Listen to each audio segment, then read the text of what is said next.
In this tutorial, my assistant and I are going to try to teach you the Truffle Shuffle. Back up a bit.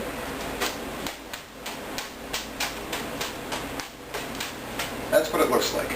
Now the first thing to notice about this pattern is your right hand is doing most, if not all, of the work. Your right hand has to do the shuffle throw, then the under the arm throw, then another shuffle, so on and so forth. While your left hand is just a part of the shuffle throw. So, your right hand is doing a lot of work very quickly. I'm just going to turn on one ball and you'll see how much work your right hand has to do between throwing the first underhand throw and catching the same ball again. You have to do a shuffle throw, an under the arm throw, come back and catch that first ball again. Okay? See that? Shuffle, under the arm, catch it again.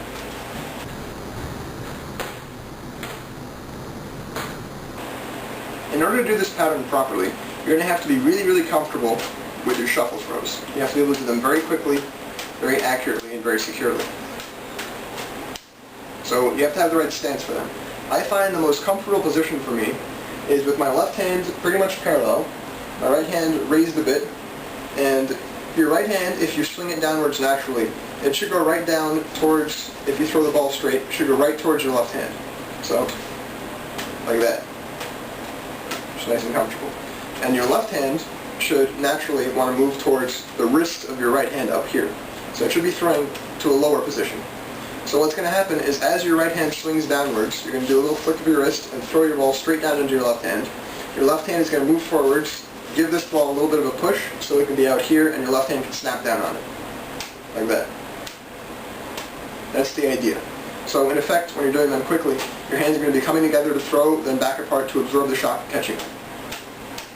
And if you do this right, you should really feel the power of absorbing those throws and swinging back and forth with both balls in control. If you feel a little weak about it, you're not there yet. When you're holding the balls, it really helps with the control to hold them up high in your hand. So you want to be from the bottom of your knuckles up to the tips of your fingers. You don't want to be holding them in your palm. You want to really have a lot of control and enough room to flick your wrist to make that good throw. So practice that a lot and make sure you're really comfortable with this shuffle throw.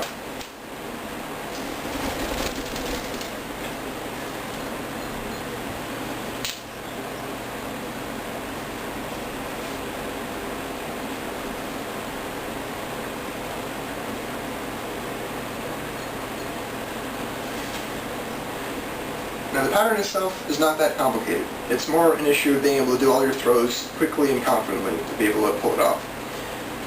The first throw is obviously underhand with this lit up ball. You're going to want to throw it really high up so you have enough time. So it should be about the height of the 6. I know 6 sounds really high, but go pretty much as high as you can while maintaining good control.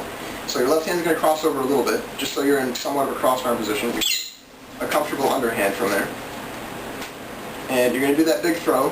And as your left hand comes back over from being crossed under and your right hand comes back over, you're going to be spreading for that shuffle throw. So it's kind of a,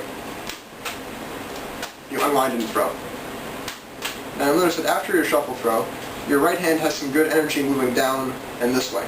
So you're going to continue that motion and whip that into another 6 throw. So you're going to do 6 throw, shuffle, keep pushing, and make kind of a J motion. Just the thing. But that's what you're going for. Underhand, J. So get the next ball up there. And then you just repeat the process. But really, like I said earlier, your left hand is mainly just sitting there doing the shuffle throws. And your right hand is really the one that's pushing through after the shuffle, making the J, coming back, and doing it again.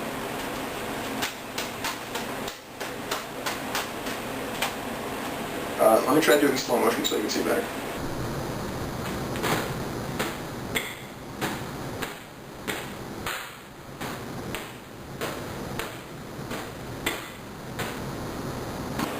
That's pretty much all there is to the Truffle Shuffle. One last piece of advice, it's really important to make sure when you're doing that J and you do the underhand throw, that your throw does curve back towards the catching position, which is over here. So if you start throwing it up too much straight, then you're going to have trouble catching it. You're going to be reaching under to catch it instead of reaching under to throw it. So just make sure it's got a good arc to it. And good luck.